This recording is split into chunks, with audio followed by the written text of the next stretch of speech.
doesn't love them. And I can't think of any more cruel kind of child abuse than teaching a child to believe that their parent doesn't love them, or teaching the child to believe that their parent had abused them or molested them. And think about that. I mean, think about what would a parent to induce that kind of belief in the child about the other parent, and that's about as bad as it gets, I think. Do you think that this behavior that the alienating father or mother has, it's something voluntarily? It's something that just is born in a natural way? You think it's something that has a structure that goes from A to Z? Alienating parent? Yes. Yesterday I gave a presentation called The Pathology of an Obsessed Parental Alienator. And I believe that there are people who are so disturbed that they don't have a grasp of reality, a rational mind at all. And in fact, they don't see when they make up stories and then believe what they made up, that there's something wrong with that. And there isn't any reasoning with them because they believe that they are absolutely right. And that makes them very dangerous because they don't have a rational mind. And they rule by drama, not logic. Yeah, there's a lot of drama. That's why we need judges and lawyers that can figure this out, that the person is not all there and that they have a very, very negative agenda and they don't understand themselves the problems that are all around them, that they have anything to do with it. If there's a problem, it's never my fault. It's got to be your fault, or it's got to be their fault, but not me. I mean, one of the things that a lot of those particular kind of parents have in common is the inability to critique their own behavior, to step outside of themselves and go, oh, I shouldn't have done that. Which is a normal, healthy, kind of self-moderating thing to do, but these folks can't do that. They can, they won't, whatever, but the ability to do that just is not there. But I think also I think those kinds of parents can even be doing this almost unconsciously. I mean, they believe it. They believe the stuff that, like Jayne says, that they make up and then sort of carry on with that, and they make very believable witnesses because they believe it, even though they made it up, and they may not even realize that they made it up. But then I think you also have other parents that do it in a calculating way, that realize that what they say isn't true, and they're doing it for more really calculated reasons because they're trying to have financial gain or something like that, or revenge or something. So I think it can be the whole range. Because that's an interesting question too. What are the causes, of the PAS? It's revenge. It's financial. It's what are the material, causes of the parents that affective. do that? Yeah.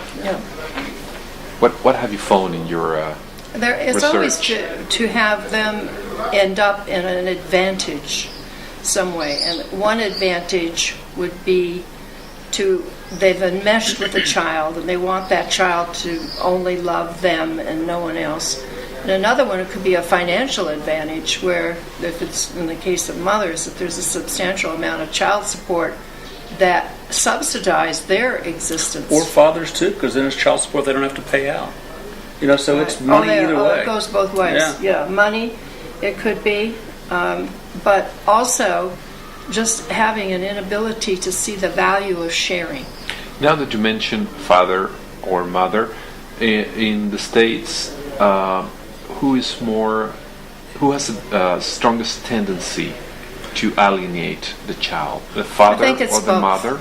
No, it's both. I think it's about 50-50. Because the custody in the States, I think you don't have the same problem like we have in Spain, that 98% of the custodies are given to the mother. Am I wrong? No, you're right. It's not anywhere near that. It's still not 50-50, but it's not 98% like you say. Yeah. But so I think it moves more in that direction. But as a consequence, I think fathers can just as easily be alienating parents now as mothers. And I think that's been that way for probably 10 years. It didn't start out that way. So it does not depend on the sex, on the gender of the What got person. Richard Gardner in trouble is that he told the truth as he knew it. And in 1980, when joint custody first became a reality in the United States, and then it started going from state to state. And I understand in Spain, you now have just beginning now. It's just beginning with one of your provinces. What do you say? States? Aragon. Aragon. Right. And then hopefully it'll move to the other states like it did in the United States. Let's see, I lost track Well, of that. so because of that preset that it be mothers that have children, which we call the tender years doctrine, when mothers always got custody, then that began to change. Then mothers were more vulnerable, and Gardner believed that it was a tactic that developed as a consequence. But I want to of that finish that change. thought, because with Gardner, at that time in 1979 and earlier, there was no joint custody, so women had all the power and control over the child. There was no law that said it would be any different. So in the early years, there was a lot of women who had the children. You have to have the children in order for the brainwashing to occur. It was true that more women did the brainwashing and the alienation than men, and women's groups jumped on that and said he's biased against women without looking at the facts of the matter. Yeah, it was not a matter just of happened to be in the the gender, but of having the custody. Yeah, the and circumstance. So when later men on, have the custody, when more fathers got custody, lots more fathers, Right. then he said, well, it's about equal now, because Yeah. men are quite capable of alienating as much as yes. women are. Absolutely. this is very important. And what do you think all these radical feminists are against this syndrome? I was what's the hoping main somebody reason? could answer. I Why? think Why this? it's really irrational. I mean, it really is an irrational kind of, in my opinion. It threatens something within. The fact that it's got that much support with that many people is really bizarre, I think. It's almost cult-like in that regard, I think. Well, I think you had some leaders in the National Organization of Women in the United States, at least. The original women wanted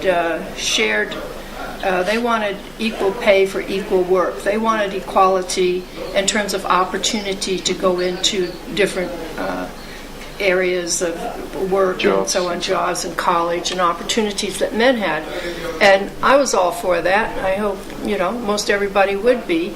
But those original women that got that going, and they were very successful, they kind of faded away. And what took their place was not that. The women that took their place were they would say that men are batterers and predators on women and children. And that's their motto. And that's what they've spread, is that you can't trust men. That I think is their agenda, is don't trust men. It's because you're going to get beaten up, or you're going to be harmed in some way, and that they're going to hurt your children. Which is just, to me, It flies in the face of irrational. evidence. It's irrational, but we seem to, as human beings, gravitate towards somebody to be afraid of. We have to be afraid of somebody in order to be okay. I don't. Maybe you could answer that. But. It's like having an enemy, so we have a reason to exist. We have to be afraid I hope of that's somebody. not it, but that Many could. countries do Yeah, like yeah. that.